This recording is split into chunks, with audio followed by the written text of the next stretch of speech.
நேற்றுக்கு வீடியோ போட முடியல. தஞ்சாவூரில் ஒரு முக்கியமான கல்யாணம் போயிட்டு சிறப்பிச்சுட்டு வரதுக்கு கொஞ்சம் லேட் ஆகிட்டு. இன்னைக்கு காலைல இன்றைக்கி குலதெய்வம் கோயிலில் ஒரு ஃபங்க்ஷன், அந்த ஃபங்க்ஷன் அட்டன் பண்ணிட்டு வரதுக்கு லேட் ஆகிட்டு. அதனால் இன்றைக்கி வீடியோ கொஞ்சம் லேட்டாக வரும்னு வச்சுருங்களேன். சரி பார்ப்போம், நிறைய பேர் கேட்டிருந்தீங்க, அதனால் சொல்ல வந்தேன். நேற்றைய தினம் தமிழக அரசு, அதாவது தாவேக அரசு பதவியேற்று முதல் முறையாக சட்டமன்ற கூட்டத்தொடர் தொடங்கியது. கூட்டத்தொடர் தொடங்கினே ஆளுநர் உரை நேற்றைய தினம் இருந்துச்சு. அதில் என்னென்ன சலசலப்பு வந்துச்சு, என்னென்ன கலகலப்பு வந்துச்சு.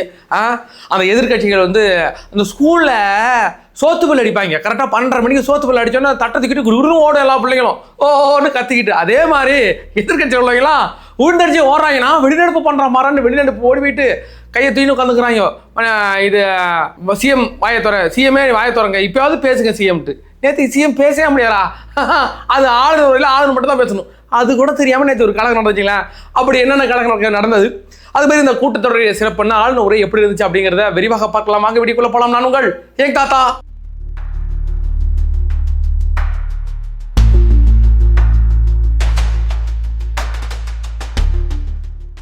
நம்மளோட வீடியோக்களை பாருங்க, நம்ம சேனலை சப்ஸ்கிரைப் பண்ணி வச்சுக்கிடுங்க, லைக் பண்ணுங்க, ஷேர் பண்ணுங்க, உங்களோட மேன்மையான கருத்துக்களை கமெண்ட் செக்ஷன்ல பதிவிடுங்க. அதெல்லாம் வழக்கம் போல எல்லாத்தையும் பண்ணி விட்டுன்னு வச்சுக்கிறேன்.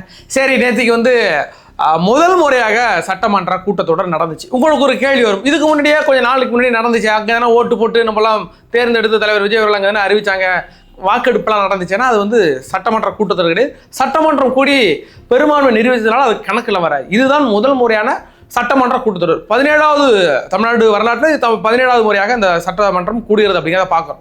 இதில் முதல் முறையாக என்னன்னா ஆளுநர் உரை அப்படிங்கிறதுக்காக ஒரு நாள் ஒதுக்கப்படும். அதில் வேறு யாருமே பேச மாட்டாங்க.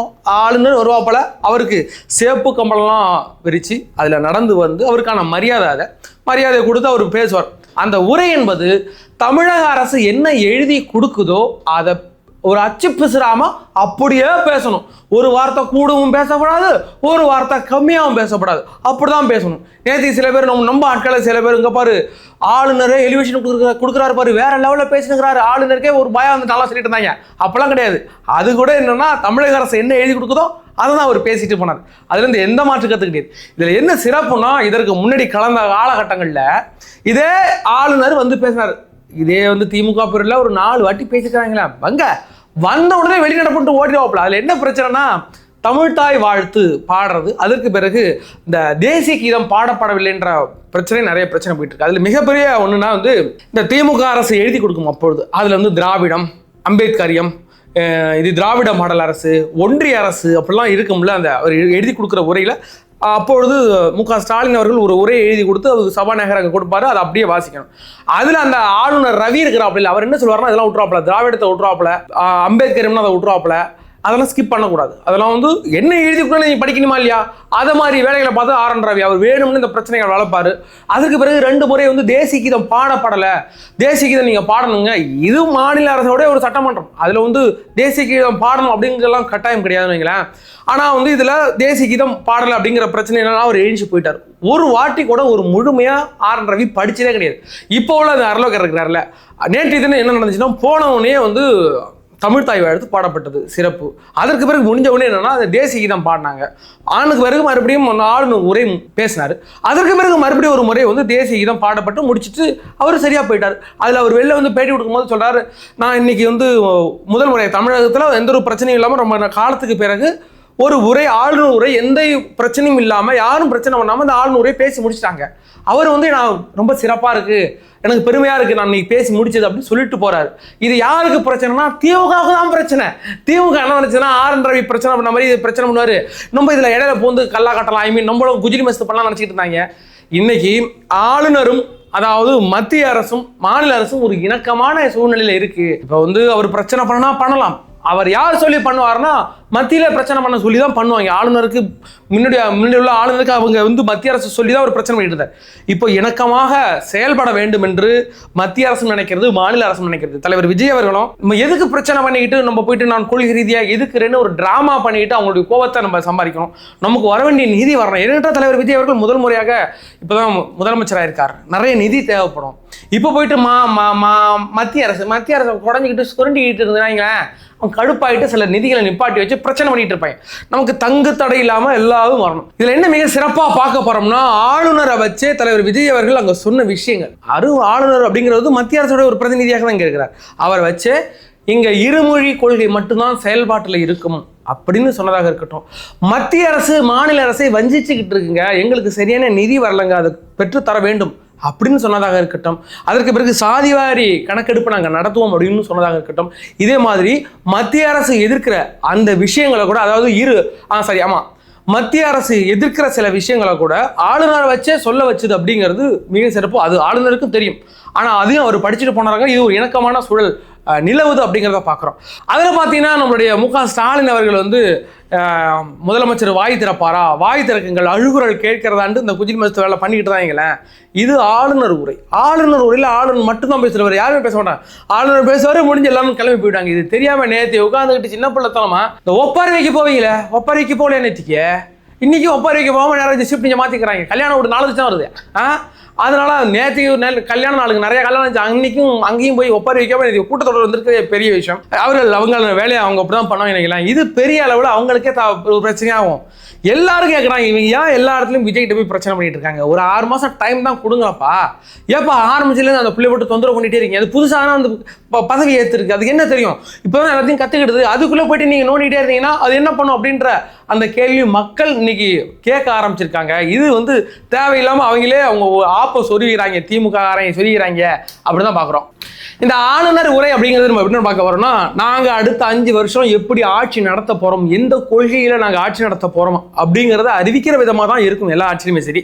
அதே மாதிரி தான் இந்த இதிலும் தலைவர் விஜய் அவர்கள் வந்து அதாவது அரசு நிர்வாகம் ஊழலுக்கு எதிராக நாங்கள் செயல்படுவோம் அப்படின்னு சொன்னதாகும். அதாவது 40 ஆண்டு காலமாக எல்லாரும் கேட்டுக்கிட்டு இருக்கிற மெயினாக வந்து விடுதலை சிறுத்தைகள் கட்சியும் அதற்கு பிறகு பாமகவும் கேட்டுக்கிட்டு இருக்குது, சாதி வாரி கணக்கெடுப்பு நடத்துங்க, எங்களுடைய சமூகத்தினர் எத்தனை பேர் இருக்கிறாங்க, அவங்களுடைய சமூகத்தினர் எத்தனை பேருக்கு தெரிஞ்சாதான் அவங்களுக்கு ஏற்ற மாதிரியான வேலை வாய்ப்புகளுமே சரி நீதி கிடைக்கும், நிதியும் அவங்களுக்கு போய் சேரும், அதை நடத்தும் சொல்லிட்டே இருந்தாங்க. திமுக அரசு வம்மாத்து காமிச்சிக்கிட்டே இருந்துச்சு, மத்திய அரசு எடுக்கிற ஐடியாவே கிடையாது. ஆனால் தலைவர் விஜய் அவர்கள் இந்த தமிழ்நாட்டில் நாங்கள் நடத்தி காமிப்போம் அப்படின்னு சொன்னது பெருசு. அது விவசாயிகளுக்கு ஒரு 6 கோடி ரூபாய் கடன் தள்ளுபடி நாங்கள் பண்ணியிருக்கிறோம் அப்படிங்கிற விஷயத்தையும், விவசாயத்திற்கு நவீன தொழில்நுட்பங்களுடன் ஒரு ஆதரவு கொடுப்போம், 134 கோடி அந்த குறுவை சாகுபடிக்கு நாங்கள் ஒதுக்கிறேன்னு சொல்லிருக்கல, அதுவாக இருந்தாலும் சரி. இருமொழி கொள்கை நாங்கள் இந்த இங்கே அமலில் தான் இருக்கும் அப்படின்னு சொன்னாங்க. நானும் ஸ்டாலின் மாதிரி பார்த்தா படித்தாலும் தப்பாக படிக்கிறேன் கீழே கமெண்ட்ஸ் கீழே போடுறாங்க. அதுக்கு ஒரு காலி பணியிடங்கள் நிரப்பப்படும் அப்படின்னு மீனவர் பிரச்சனைக்கு தீர்வு காண்போம் அப்படின்னு சொன்னாங்க இருக்கட்டும். முல்லை பெரியார் விஷயத்தில் நாங்கள் வந்து உரிமையை நாங்கள் வந்து காப்போம் அப்படின்னு இருக்கட்டும். அதற்கு பிறகு மிக முக்கியமாக பார்க்க போகிறோம், அந்த மேகதாது அணையில் வந்து அவங்க ஒரு தடுப்பு அமைக்க போகிறாங்க அப்படிங்கிற விஷயம் நமக்கு தெரியும். அதற்கு வந்து தமிழக அரசு அப்போலேருந்து எதிர்ப்பு தெரிவிச்சுக்கிட்டு இருந்தாலும் தற்பொழுது அதே ஸ்டாண்டை தான் நானும் எடுப்பேன்னு விஜய் அவர்கள் மத்திய அரசு ஏற்கனவே ஒரு முறை வந்து மோடிக்கிட்ட நேரடியாக கடிதம் எழுதினாக இருக்கட்டும், நேரடியாக போயிட்டு வலியுறுத்தினாக இருக்கட்டும். இன்னையுடைய அந்த கூட்டத்தொடரில் அவர் என்ன சொல்லியிருக்காருன்னா, மேகதாது அணையை நாங்கள் கட்ட விடமாட்டோம், கட்டக்கூடாது. ஏன்னு கேட்டிங்கன்னா, ஏற்கனவே இந்த காவேரி தீர்ப்பாயம் கொடுத்திருக்கிற தீர்ப்பும் சரி, உச்சநீதிமன்றம் கொடுத்திருக்கிற தீர்ப்பும் தமிழக அரசுக்கு சாதகமாக இருக்கு. அப்படிங்கிற பட்சத்தில் இது வந்து அந்த தீர்ப்பாயத்துக்கு எதிரான ஒரு செயல்பாடாக இருக்கட்டும், அதனால கட்டக்கூடாது, நாங்கள் கட்ட விட மாட்டோம் அப்படிங்கிறதும் விஜய் அவர்கள் ரொம்ப ஆணித்தரமா அறிவிச்சிருக்காங்க. இதில் திமுகவுக்கு என்ன பிரச்சனை, எதுக்காக பிரச்சனை பண்றாங்க, அவங்களுக்கு எதுக்கு வயிறு எரியுது அப்படிங்கிறத இத்தனை நாள் இந்த உருட்டுக்களை தான் இத்தனை நாள் திமுக வச்சு உருட்டிக்கிட்டு காலத்தை ஓட்டிக்கிட்டு இருந்தாங்க. அந்த உருட்டுக்களை நாம் புடுங்கி உண்டு இனிமேல் நாம் உருட்ட போகிறோம். ஆமா, உருட்ட போகிறோம்னா அந்த மேட்டரை நம்ம கையில் எடுத்துட்டோம்.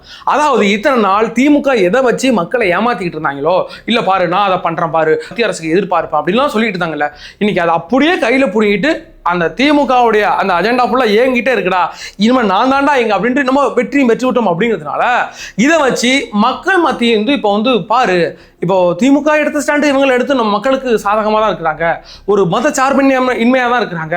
இப்போ காவேரிக்கு ஒரு பிரச்சனை அப்படின்னாலும் தலைவர் விஜய் அவர்கள் குரல் கொடுக்கிறார். இருமொழி கொள்கை தான் தமிழ்நாட்டுக்கு உகந்தது அப்படின்னு சொல்லும் போது திமுக சொல்லிட்டு இன்னைக்கு விஜய் அவர்கள் அதை சொல்றாரு. அப்படிங்கும் போது எந்த பிரச்சனையுமே கிடையாது. வேற எந்த பிரச்சனையா இருந்தாலும் சரி, ஹிந்தி எதிர்ப்புக்கும் தாவேக்கா எதிராக நிற்கிறது அப்படிங்கிறத மக்கள் இத்தனை நாள் திமுக நம்பிக்கிட்டு இருந்த ஓட்டு போட்டு இந்த மக்கள் கூட இப்ப திரும்பி தாவேக்காவும் அந்த ஸ்டாண்ட் எடுக்குது.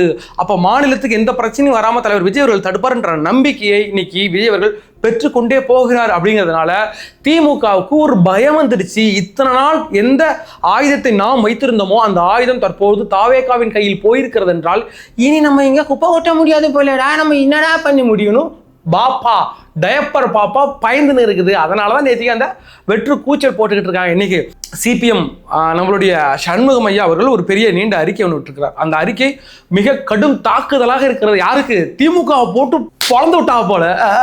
அதாவது இந்த திமுக அரசு அந்த அவர்களும் மறைமுகமாக அந்த தொண்டர்களும் எங்களை குறி வச்சு தாக்கிக்கிட்டு இருக்காங்க. ஏன்னு கேட்டீங்கன்னா நாங்கள் தாவேக்காவுக்கு ஆதரவு கொடுத்துட்டோன்னு எங்களை போட்டு இப்படி அடிச்சுட்டு இருக்கிறீங்க, நீங்க யார் என்று சொல்லவா அப்படின்னு ஒரு பெரிய அறிக்கை ஒன்று விட்டுருக்கிறார். அதாவது அன்னைக்கு எங்களுக்கு இருந்த 2 வாய்ப்புகள் ஒன்று மட்டும்தான். ஒன்று, தாவேக்காவை 108 தொகுதிகள் வென்ற தாவேக்காவை நாங்கள் ஆதரிப்பதா, இல்லை அதிமுகவும் திமுகவும் கூட்டணி வச்சு எங்களுக்கு ஆதரவு கொடுங்கன்னு திமுக கேட்டுச்சு, அதற்கு ஆதரிப்பதா? ஏன்டா நீங்க என்ன சொன்னீங்க அதிமுக வந்து திமுக பாஜகவுடைய கைப்பாவன்னு? அப்படிங்கிற பட்சத்தில் நாங்கள் எப்படி அதற்கு ஆதரவு கொடுப்போம்? அதனால அதை நாங்கள் முறியடிச்சுட்டு தாவேக்கா வந்து மக்கள் அதிகமாக தேர்ந்தெடுத்திருக்காங்க, நாங்கள் ஆதரவு கொடுத்தோம். இதில் என்ன தப்பு இருக்கிறது? நீங்கள் எங்களை இப்படி வசப்பாடுறீங்களே. நீங்கள் கடந்த காலங்களில் என்னென்ன குற்றச்சாட்டுகள் வச்சிங்க, இப்போ நீங்கள் என்ன குற்றச்சாட்டு வைக்கிறீங்கன்னா இது வந்து ரீல்ஸ் ஆச்சுங்க, ரீல்ஸை வச்சு ஜெயிச்சிட்டாங்க, மொபைலை வச்சு ஜெயிச்சிட்டாங்கன்னு நீ உருட்டுறியடா. ஆனால் அவங்க ரீல்ஸ் தான் போட்டாங்க, உண்மைதான், அதில் ஒன்றும் தப்பு கிடையாது, அது ஒன்றும் போய் கிடையாது. ஆனால் அவங்க ரீல்ஸ் மூலமாக எது கொண்டு வந்தாங்கன்னா உங்கள் ஆட்சியில் திமுக ஆட்சியில் நடந்த பாலியல் குற்றங்களை கொண்டு வந்தாங்க. திமுக ஆட்சி காலத்தில் நடந்த ஊழல்களை ரீல்ஸ் மூலமாக தாவேக்கனவர் கொண்ட மக்கள்கிட்ட சேர்த்தாங்க. இங்கே என்னென்ன அக்கிரம அநியாயம் நடந்துச்சோ அதெல்லாம் ரீல்ஸ் மூலமாக கொண்டாந்து சேர்த்தாங்க.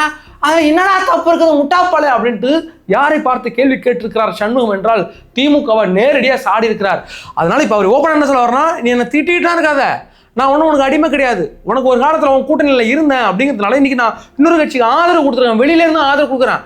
அப்படி இருக்கிற பட்சம் நீ என்னை திட்டுனீன்னா உன்னை விட மிகப்பெரிய அயோக்கியன் வேற யாரும் கிடையாது, உன்னை விட பெரிய சனாதிவாதி யாரும் கிடையாது அப்படின்றது இன்னைக்கு சண்முகம் ஐயா அவர்கள் கொடுத்திருக்கிற அந்த அறிக்கை அப்படிங்கிறது மிக காட்டமான அறிக்கை. இந்த அறிக்கை என்பது இனி திமுகவுக்கும் சிபிஎம்முக்கும் எந்த ஒரு ஒட்டுமுறவும் இல்லை, உறவும் இல்லை, ஒன்றை அத்து விட்டாண்டா, உன்னோட அண்ணன் தண்ணி நான் பழக மாட்டான்டான்னு சிபிஎம் சண்முகம் ஐயா அவர்கள் இன்னைக்கு நேரடியாக இந்த அறிக்கையை வந்து கொடுத்திருக்கிறார் அப்படிங்கிறது இது பார்க்கக்கூடிய. இதற்கு பிறகு தமிழகத்துல திமுகங்கிறது ஒரு அனாதை, ஒன்றும் கேட்க நாதி இல்லை, யாரும் போய் அடிச்சா கூட ஏன்னு கேட்காம நாதி கிடையாது. நீங்க நாங்க கூட போயிட்டு 2 தட்டு தட்டிட்டு வந்தாலும் இந்த திமுகவா ஏன்டா திமுக அடிச்சான்னு கேட்கறதுக்கு நாதி இல்லை, அந்த அளவுக்கு அனாதையா போய் கிடக்கிறது. அதனாலதான் இந்த கோபம். தவைக்க தலைவர் விஜய் அவர்கள் வந்ததுக்கு பிறகு திமுக கையில் இருந்த எல்லா ஆயுதங்களையும் பிடுங்கிட்டு நிற்கதே நிற்கிறார். ஒரு பெரிய போர்ல ஒரு போர் வீரன் அட்லீஸ்ட் ஒரு ஆயுதத்தை கையில வச்சுக்கிட்டு இருந்தா தானே அவனுக்கு ஒரு பயம் இல்லாம இருக்கும். அந்த ஆளு கையில் எதுவுமே இல்லை, திமுக ஆனாதே கையும் கட்டி பின்னாடி கட்டி வச்சுருக்கிறாங்க. போகிற வரலாம் சப்பு 4 இருக்கிட்டு போனால் கூட கேட்க நாதி இல்லை. அந்த பயத்தில் தான் இந்த உலகங்கள் இருக்கிறது. நேற்று தினம் பார்த்தோம், வந்து கூச்சலிட்டார்கள், குழப்பமிட்டார்கள் அப்படிங்கிறது நம்ம பார்த்தோம். அது அந்த அளவுக்கு பெரிய அவர்களுக்கு தான் பேக் ஃபயர் ஆகும், நமக்கு எந்த பேக் ஃபயர் ஆகும். நேற்றைய நடந்த அந்த கூட்டத்தொடர் என்பது முழுக்க தவைக்க தலைவர் விஜய் அவர்கள் அடுத்த 5 ஆண்டுகள் எப்படி நான் ஆட்சியை நடத்தப் போகிறேன், ஊழலற்ற ஆட்சி நடத்தப் போகிறேன் அப்படிங்கிறத மக்களுக்கு ஒரு முறை சொல்லியிருக்கிறார். இது வந்து முழுக்க என்னன்னா ஆளுநர் உரை இன்னைக்கு நடந்திருக்கு பாருங்க. இதுல 2 பேரும் இவங்க கேள்வி கேட்பதும் அவங்க பதில் சொல்லுவோம், அது சரியாக இருக்கும். அது அப்படிதான் இருந்தீங்களா?